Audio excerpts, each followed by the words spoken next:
Hola, nosotros somos el equipo número 9. Vamos a presentar lo que son los estados financieros, impuestos y flujos de efectivo. El equipo está conformado por Nidia Méndez, María José Mut y su servidora Alison Moret. Estados financieros, impuestos y flujos de efectivo.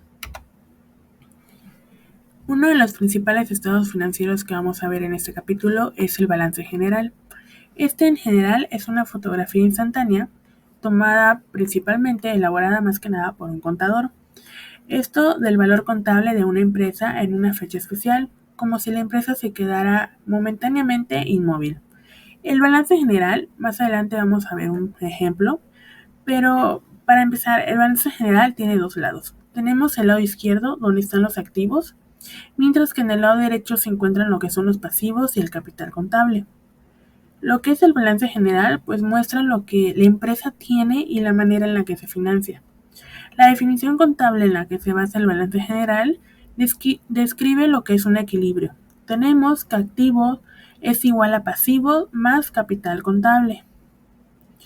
Por lo que esto puede indicar que si esto siempre cumple la condición que activo sea igual a la suma de pasivos y capital contable, siempre será válido el balance general.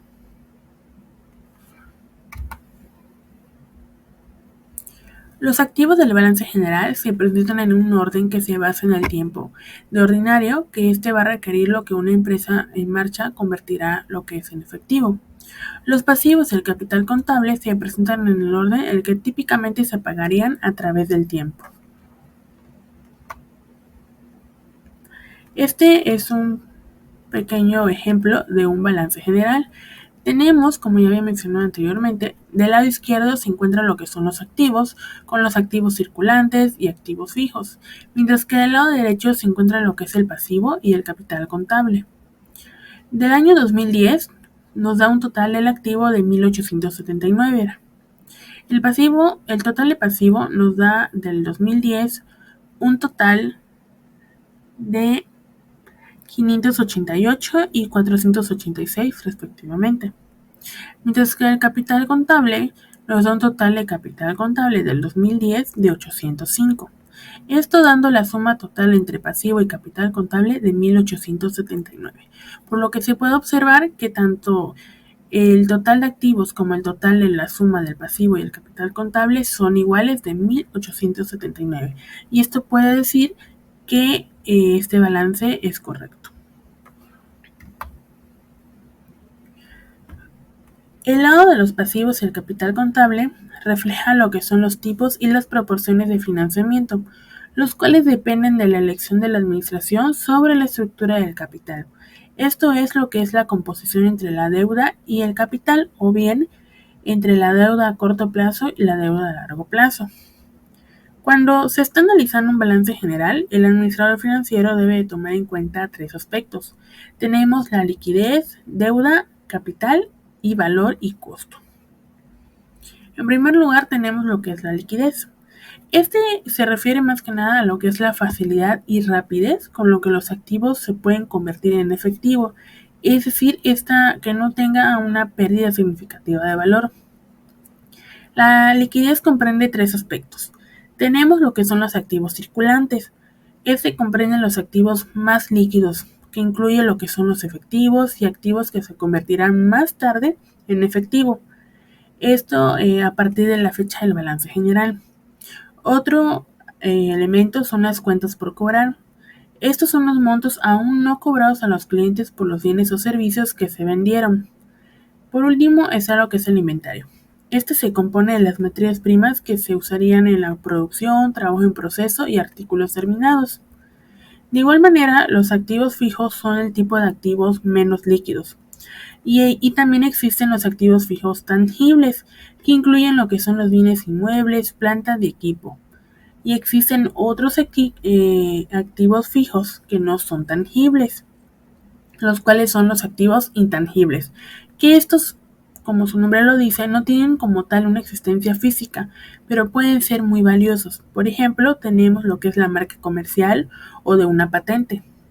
Esto, mientras más líquidos sean los activos de una empresa, menos probabilidad tendrán de experimentar problemas para cumplir con sus obligaciones a corto plazo, por lo que la probabilidad de que una empresa evite problemas financieros se puede realizar solamente con su liquidez. Sin embargo, por desgracia, con frecuencia los activos líquidos tienen tasas de rendimientos más bajas que los activos fijos. Por ejemplo, el efectivo no genera ingresos sobre inversiones, y a medida que una empresa invierte en activos líquidos, esta va a sacrificar la oportunidad de poder invertir en instrumentos de inversión más rentable. Tenemos lo que es la deuda y el capital.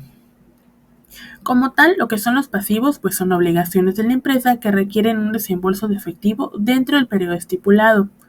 Muchos pasivos son obligaciones contractuales de pago de cantidades e intereses estipulados en un periodo dado.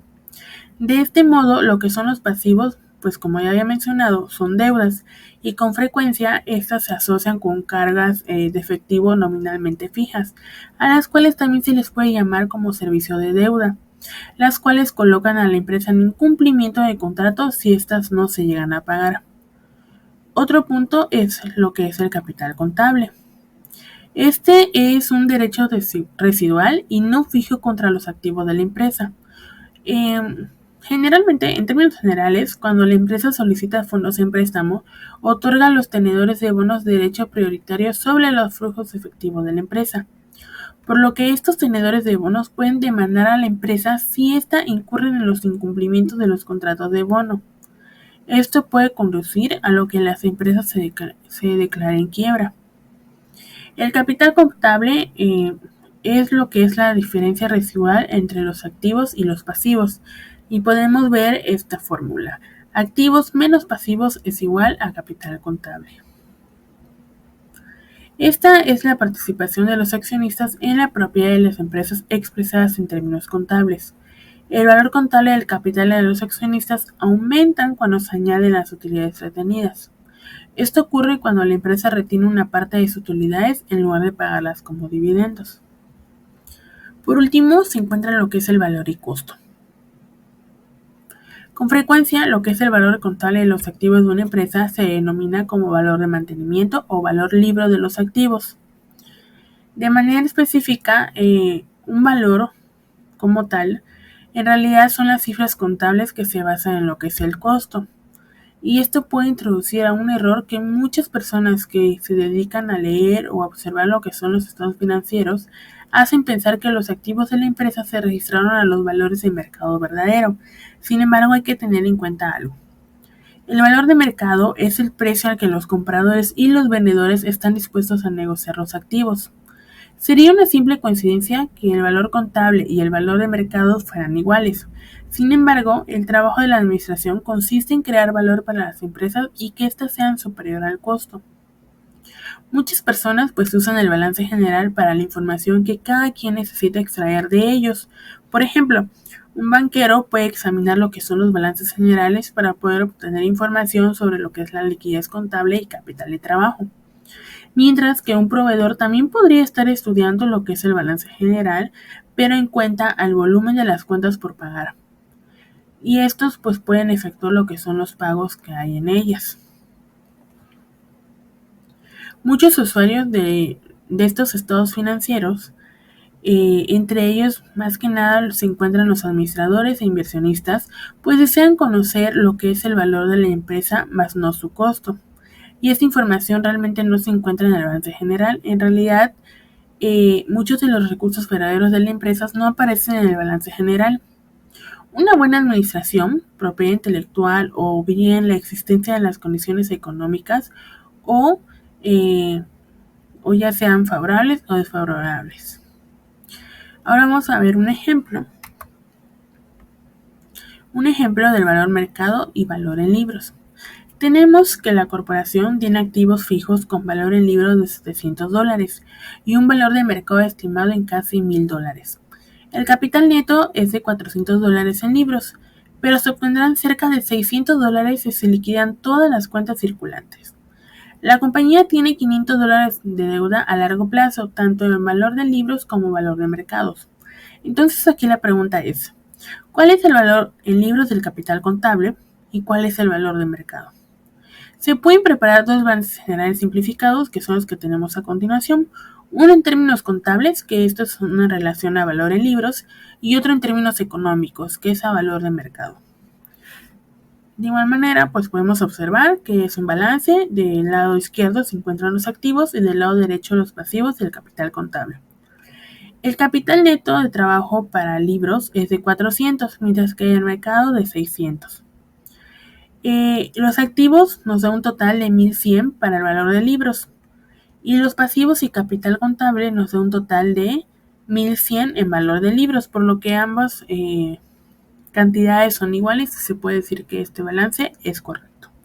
En este ejemplo, el capital contable vale en realidad casi el doble de lo que se registró en los libros.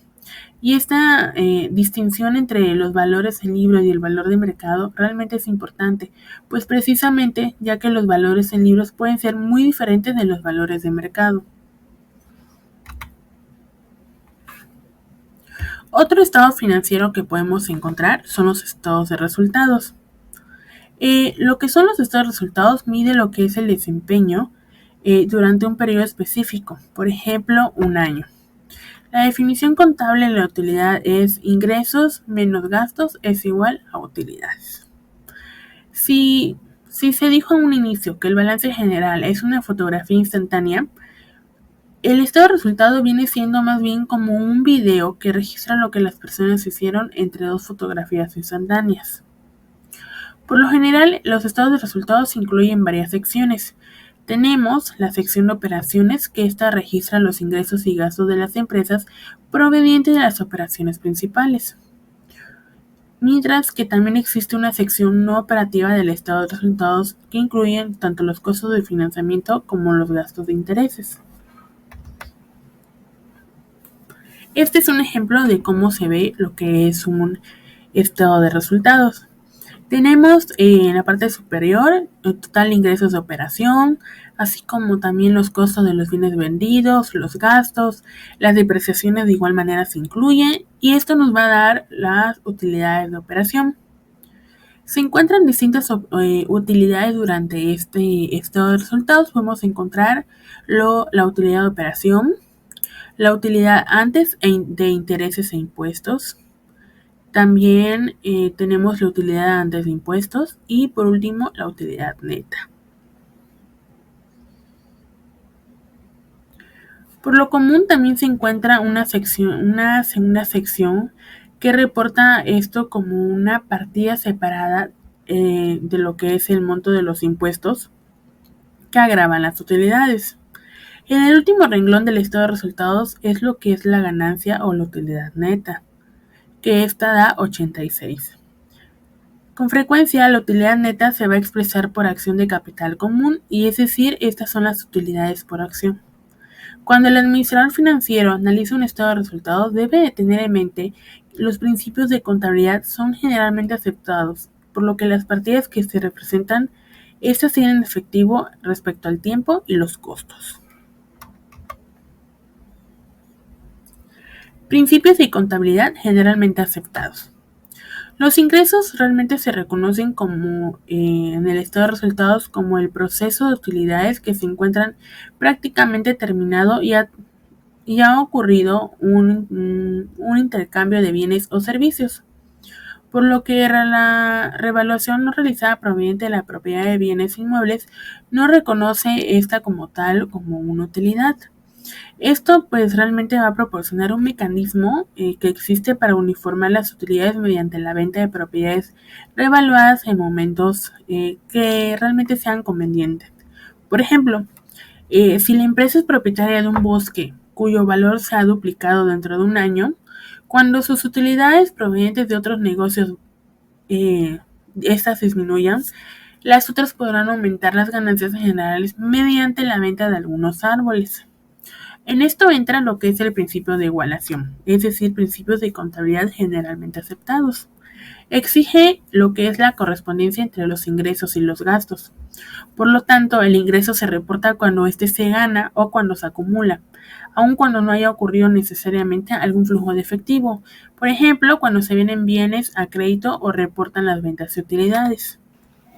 Ahora los dejo con mi compañera. Continuando con el tema, Ahora les voy a hablar sobre las partidas que no representan pues movimiento de efectivo.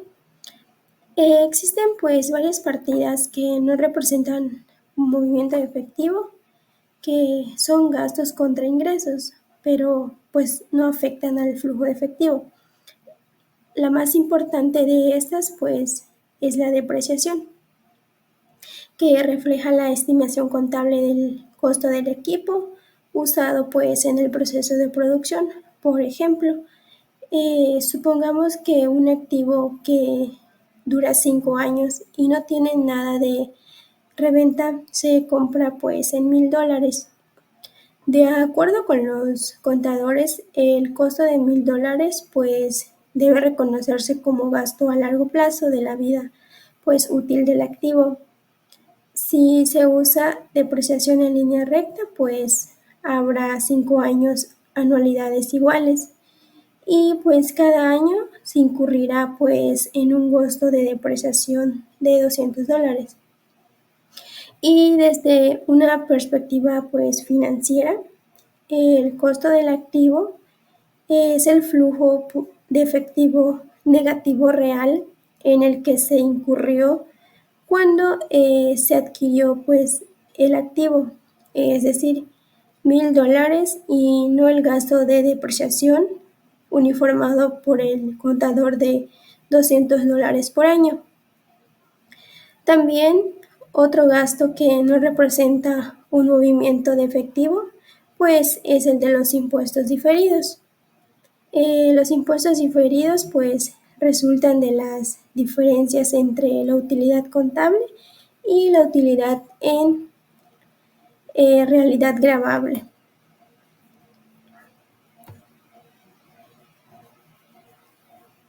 Ahora, tiempos y costos.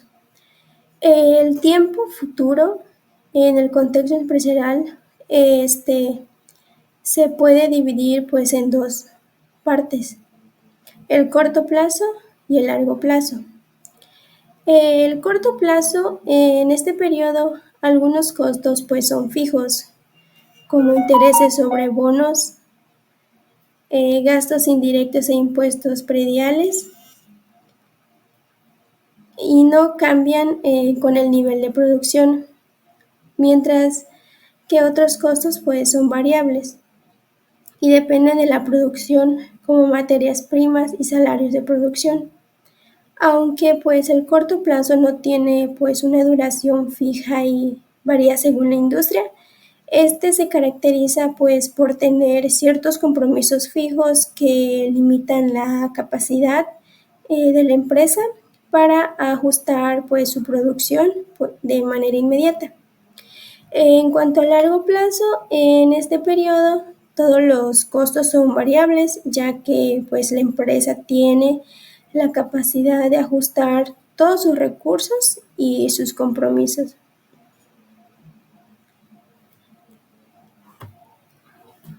Ahora el siguiente es de los impuestos. Los impuestos pueden ser uno de los flujos de salida de efectivo más grandes que experimenta una empresa. Está el primero, que es la tasa de impuesto corporativo. Las tasas de impuestos corporativos aumentan desde el 15 hasta el 39%, pero a la vez disminuyen a 34% sobre ingresos de más de $335,000. Después, estos aumentan a 38% y posteriormente disminuyen a un 35%. De acuerdo con los creadores de reglas fiscales actuales, existen solo 4 tasas corporativas: el 15, 25, 34 y 35%. Las bandas impositivas de 38% y 39%, estos surgen debido a sobretasas aplicadas que complementan pues las tasas de 34 y 35%. Sin embargo, un impuesto es un impuesto y por lo tanto hay en realidad 6 bandas impositivas, como se ha demostrado. Lo podemos ver reflejado pues en la pequeña imagen que aparece en pantalla. Ahora las tasas tributarias promedio y marginales. Cuando se toman decisiones financieras, con frecuencia es importante distinguir entre pues, tasas tributarias promedio y tasas tributarias marginales. Una tasa tributaria promedio pues, es la obligación fiscal entre el ingreso gravable, es decir, el porcentaje de ingreso que debe destinarse al pago de impuestos. Las tasas tributarias porcentuales que se muestra en la siguiente tabla. Dicho de esta manera, las tasas tributarias se aplican pues a una parte de todo el ingreso únicamente en el rango pues indicado, pero no a todo el ingreso. La diferencia entre la tasa tributaria y promedio y marginal pues se puede ilustrar mejor por medio de un ejemplo sencillo. Supongamos que una corporación tiene una utilidad gravable de $200,000. ¿Cuál será su obligación fiscal? Mediante la tabla que se presenta en pantalla, ese se puede calcular como se describe a continuación.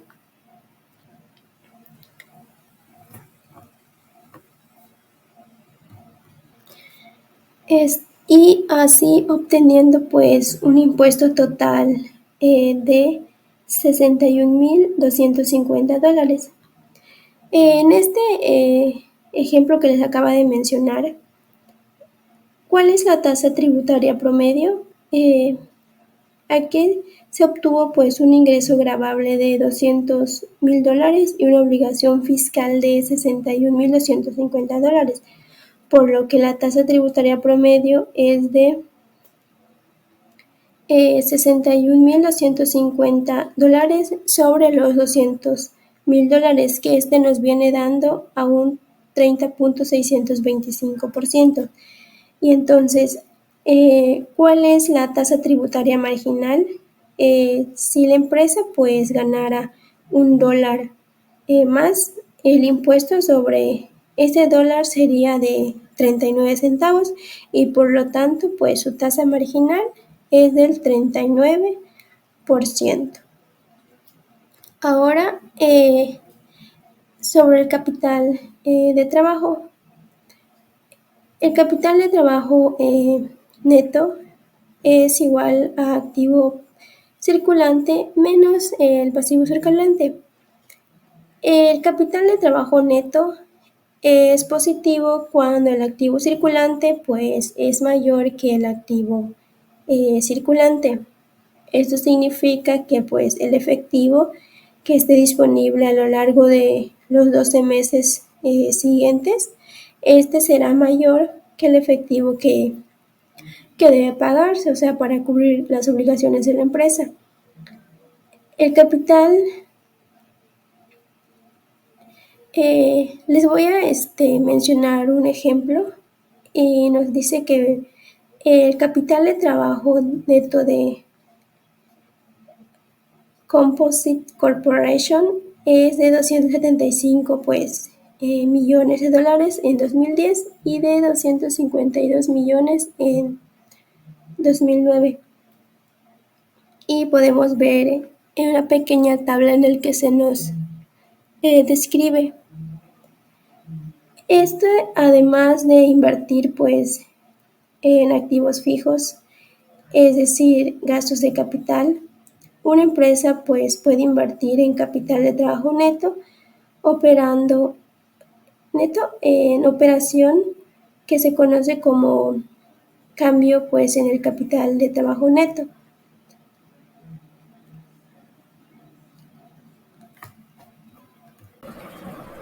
Buenas tardes, yo le voy a hablar sobre el flujo de efectivo financiero.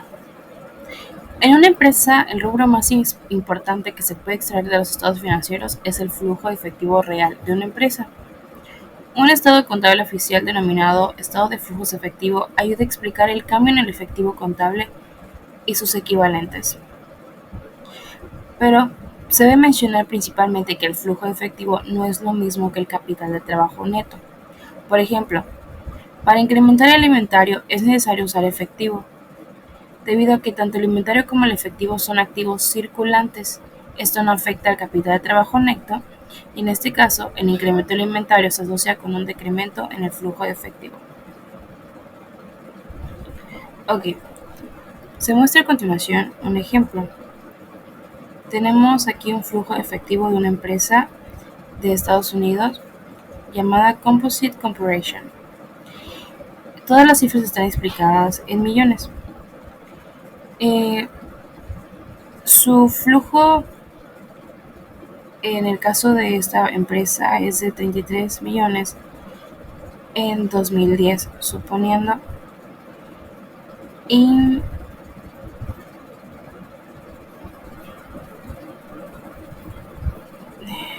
la vamos a tomar de ejemplo para poder realizar las operaciones posteriores de manera más específica.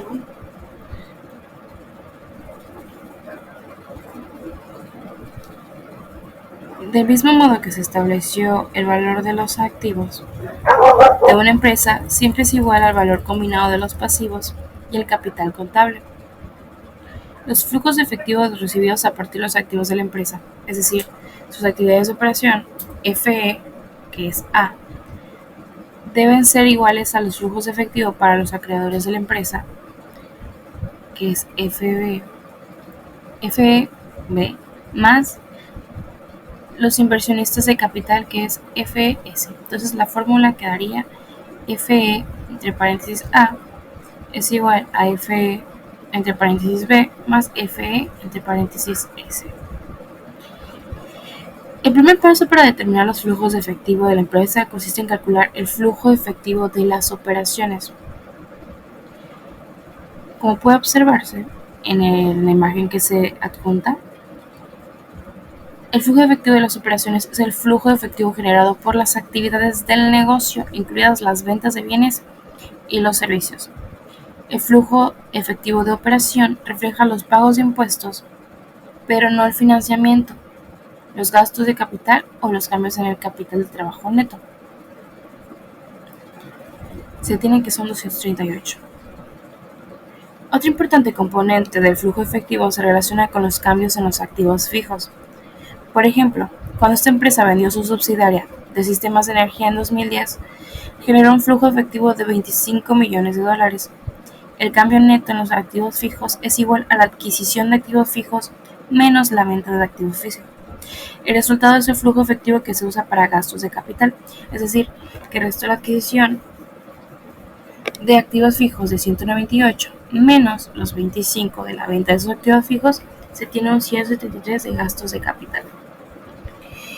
Y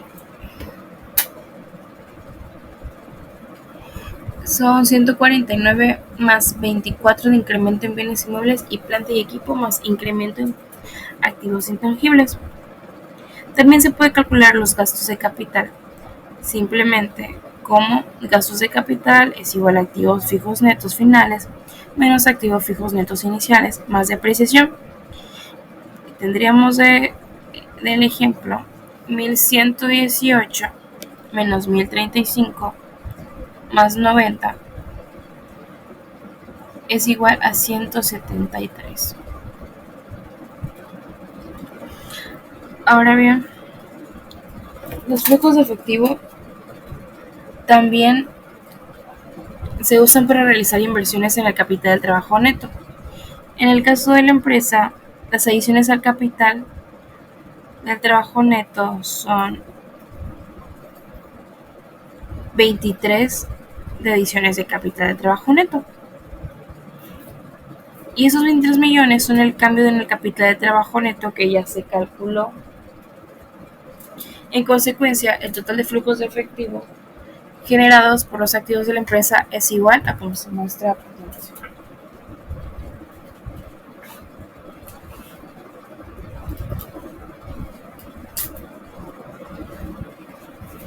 Tenemos que el flujo de efectivo de operación es de 238 menos los gastos de capital, 173, menos las adiciones al capital de trabajo neto, 23, es igual al flujo efectivo total de la empresa en un 42.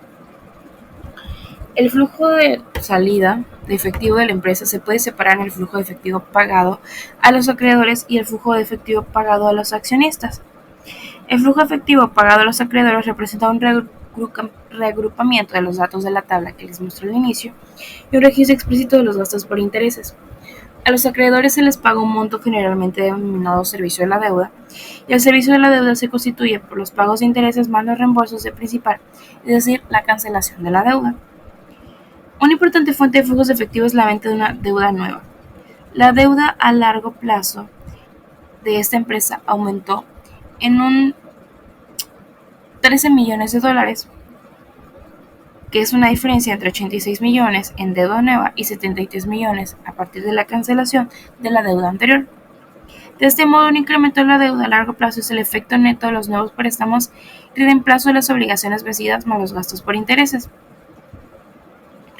Se tiene que el flujo efectivo pagado a los acreedores también se puede calcular como el flujo efectivo pagado a los acreedores es igual a los intereses pagados menos los nuevos préstamos netos, o bien es igual a intereses pagados menos la resta de la deuda a largo plazo final menos el largo plazo inicial de la deuda.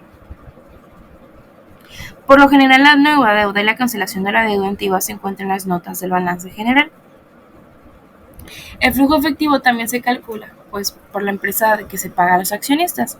Es el efecto neto de pagar dividendos más recomprar las acciones en circulación y emitir nuevas acciones de capital.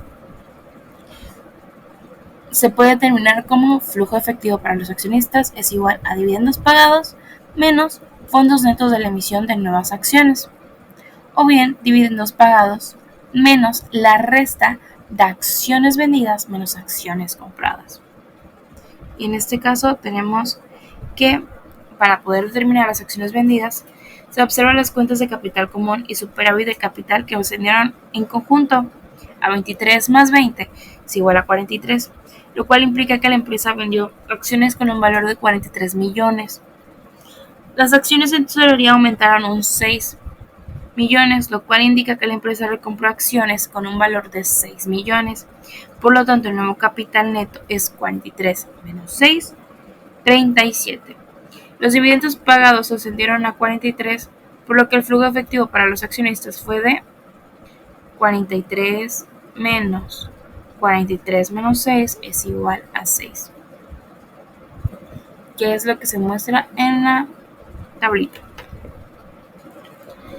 Ahora, a partir de la expedición del flujo efectivo, hay algunas observaciones de gran importancia. El flujo efectivo de operación se define como utilidades antes de intereses más depreciación menos impuestos y mide el efectivo generado por las operaciones sin contar los gastos de capital ni las necesidades de capital de trabajo.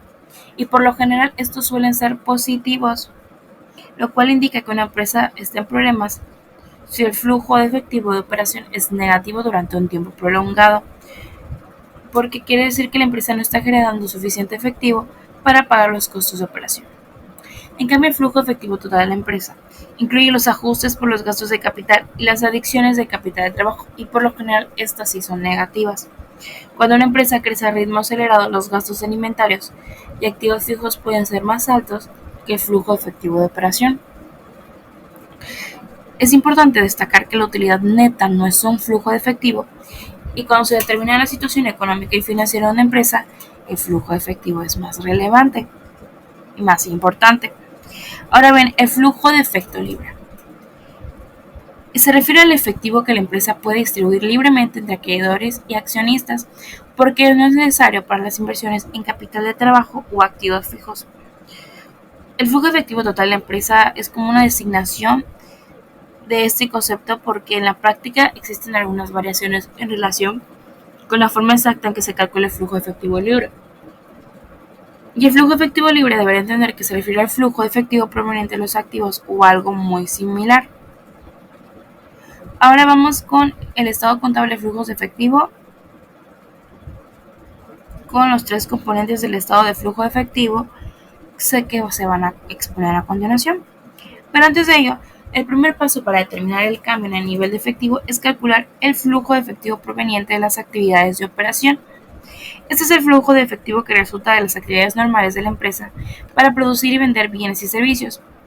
El segundo paso consiste en hacer un ajuste por el flujo de efectivo proveniente de las actividades de inversión, y el paso final es hacer un ajuste por el flujo de efectivo proveniente de las actividades de financiamiento, las cuales las actividades de financiamiento son los pagos netos efectuados a los acreedores y propietarios, excepto por gastos por intereses durante el año. Tenemos el flujo de efectivo de las actividades de operación. Para calcular este flujo efectivo se empieza con la utilidad neta.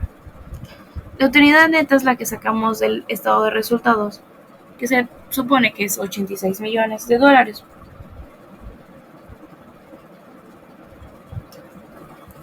Es necesario volver a sumar los gastos que no representan movimientos de efectivo y realizar ajustes por los cambios en el activo y pasivo circulante. El resultado es el flujo efectivo proveniente de las actividades de operación. Los documentos del pagar se deben incluir la sección de actividades de financiamiento.